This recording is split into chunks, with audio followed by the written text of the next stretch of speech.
在信息爆炸的时代，一个年轻艺人的坠亡，按理说在中国热度最多持续几天，但于朦胧案已经2周多了，中共从全网封杀到内部传达禁言令，甚至连 AI 都要被连夜在教育修改他对事件关键人物的认知。这已经远远超出了一个普通刑事案件或者娱乐丑闻的范畴。有知情者透露，党内从中央到地方都接到了口头通知，禁止在任何场合讨论此事，并要保证不参与、不讨论、不上网看热闹。更让人觉得不寒而栗的是，这种压制是立体式的。一位敢言的女律师公开表示愿意免费代理此案，结果瞬间被禁言，人间蒸发。有学生说，学校警告他们，敢在网上发言，严重的要开除学籍。就连阳光上东小区的居民给客户换个纱窗，拍张照片都发不出去。这种无差别、地毯式的封锁，恰恰证明了他们想掩盖的东西是何等的惊天动地。而诡异的是，这场风暴中心的那个小区，北京朝阳区的阳光上东。数据显示，事件发生后，这个小区突然出现了大规模的低价抛售潮。9月23号还在售93套，第二天就飙升到了157套，售价更是跌到每平米4-5万，相比官方参考价的近10万，直接腰斩。这合理吗？住在那里的很多都不是普通人，他们抛售房产只有一个解释，他们知道内幕或者听到了风声，害怕自己成为下一个被灭口的对象。网络上的评论一针见血，水太深，大家都怕被盯上，都怕哪天也被灭口。这是一种非常典型的资本避险行为，只不过这次他们要逃离的不是一个正在下跌的市场，而是一个让他们感到生命受到威胁的物理空间。我们再来看一些流传出来的细节。现场传出的哭喊求救声，经过专业人士的声纹比对，被指证就是于朦胧本人。他在生命的最后时刻经历了非人的折磨。还有人爆料说，他被迫当了白手套，以他的名义注册的公司经营范围里竟然包括军火，甚至牵涉到对俄罗斯的军援。如果证实传闻的真实性，那么这件事的性质就彻底变了。军火交易、洗钱、国际军援，这些词每一个都指向了最高层的权力斗争。所以那个官二代才敢肯定地说，不可能有真正的真相，因为这会动摇到高层，他必须死。于朦胧那封据称发给他母亲的遗书，里面提到了自己被迫成为洗钱工具，天文数字的金钱像毒药一样渗透他的生活，提到了那个眼神像狼一样贪婪的亲王，提到了高层的权斗如同深渊，甚至直接点出有人找他调查往澳洲洗钱的事情。这就解释了为什么官方的反应如此迅速而拙劣。9月11号凌晨出事，一个疑点重重的坠楼案。不经过详细的尸检、现场勘查和问询，警方怎么可能这么快就排除他杀？只有一个可能，结论是早就定好的，调查只是走个过场。而随后，一个7月份已经被注销的工作室，竟然还能2次代表于朦胧发声，企图平息舆论。这背后的操盘手几乎是在侮辱公众的智商。知名评论员宋祖德在微博上质疑这一切，结果帖子只存在了5分钟就被删除，账号也被禁言。这种压制恰恰坐实了中国普通民众所有的怀疑。我们看到一个叫程青松的人物在事发现场表现得异常镇定，甚至在警方勘查时发出一条内容为好吃的微博。令人不寒而栗的是，9年前另一个艺人乔任梁离世的当天，他也发了同样2个字，然后迅速删除。这像是任务完成后向背后大佬发送的某种暗号。有网民通过技术分析指出，程青松事后晒出的用来证明自己不在场的聊天截图有明显的 P 图痕迹，时间戳出现了肉眼难以察觉的错位。朋友们想想，如果一个人是清白的，他需要如此费尽心机的去伪造证据吗？还有人发现，他参加活动时，鞋底和鞋侧有疑似未擦拭干净的红色痕迹。观众朋友，这些听上去如同好莱坞电影一般的情节，为什么会被允许流传出来？要知道，在中共严密的信息管控体系下，真正的谣言是活不过半天的。而这些指向性如此明确、细节如此丰富、政治意涵如此重大的爆料能够持续发酵，本身就说明这背后极有可能存在着一种伪料行为。我们是否可以推测，中共内部的不同派系正在利用于朦胧之死进行一场惊心动魄的舆论战争。现在我们把视角拉高一点，为什么一个社会事件会发酵到如此地步？因为它恰好撞上了这个体制最虚弱的时刻。我们再来看看同一时间，权力高层在发生什么。习近平最近的几次公开露面都透露出一种不寻常的信号。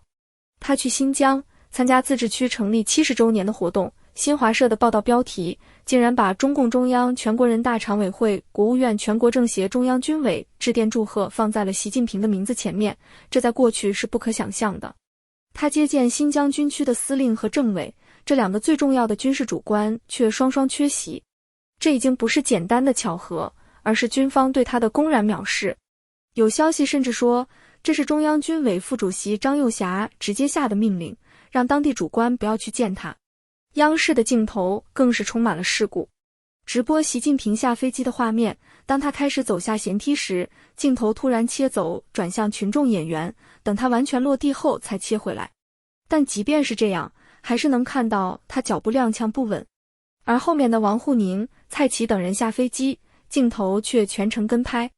这种刻意的处理反而暴露了两个问题：第一，他的健康状况可能确实不佳；第二，宣传系统内部有人在故意让他出丑。包括在参观成就展时，王沪宁竟然罕见地背着手听他讲话。在中共官场背手文化的语境下，下级在上级面前背手是一种极大的蔑视和挑战。王沪宁这样的人精绝不可能无意间犯下如此低级的错误。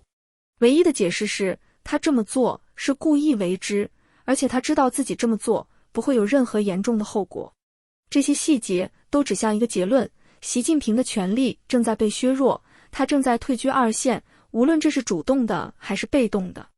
恰巧美联社的报道也得出了类似的结论，认为李强被推到前台，显示习近平正在将任务委托给下属。而底下的派系现在正处于一种观望和惰政的状态，他们已经开始为自己的后路做打算了。这就解释了为什么于朦胧案的处理会如此混乱和矛盾。一方面，涉案的权贵势力依然可以动用强大的力量去封锁真相、抹除痕迹，但另一方面，来自体制内不同派系的力量也在暗中角力，不断地向外放出猛料。有爆料称，凶手的谋害行为一直被军方的情报部门全程监视和拍摄。如果属实，那这就不是一起简单的命案，而是变成了习家与军方博弈的一颗棋子。这种场景让我想起了明朝末年，当时崇祯皇帝在上面焦头烂额，应对内忧外患，而底下的官僚集团则各自为政，党同伐异。社会上各种离奇的案件，所谓的明末三案，也就是挺机案、红丸案、移宫案，闹得满城风雨，背后都是高层的权力斗争。皇帝想查却查不下去，因为牵涉的势力太多，盘根错节。最终，朝廷的公信力在这些拉扯中被消耗殆尽，民怨沸腾，整个帝国也随之走向解体。今天的中国的情况何其相似，高层权力斗争的迹象越来越明显，军方将领敢于缺席最高领导人的接见，这在过去可是死罪。中共的宣传部门也开始出现各种低级红、高级黑。而在社会层面，一个于朦胧案就足以撕开这个盛世的华丽外衣。民众的反应已经从单纯的吃瓜，演变成了对整个司法体系、对公权力的集体不信任。当于朦胧的母亲发出那封被称为遗书的手机简讯时，无数人感同身受。信中写道：妈妈，您不要难过，也不要为我申冤，因为这个天下就是他家的。您去哪里申冤呢？那些衙门、那些媒体都在他家的掌控之下。这句话刺痛了中国14亿人的心，它道出了一种最深沉的绝望，在这个国家，普通人是没有公道的。这种绝望感正是当下中国社会情绪最真实的写照。官方数据说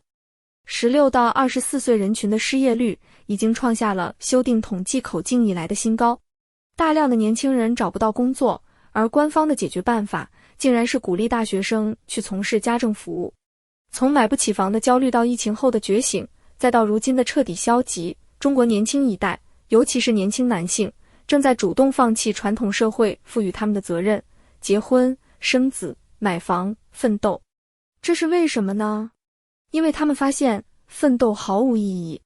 就像于朦胧一样，他已经算是一个成功的艺人了，接近3000W 的粉丝，但在绝对的权力面前，依然如同蝼蚁，可以被随意碾死。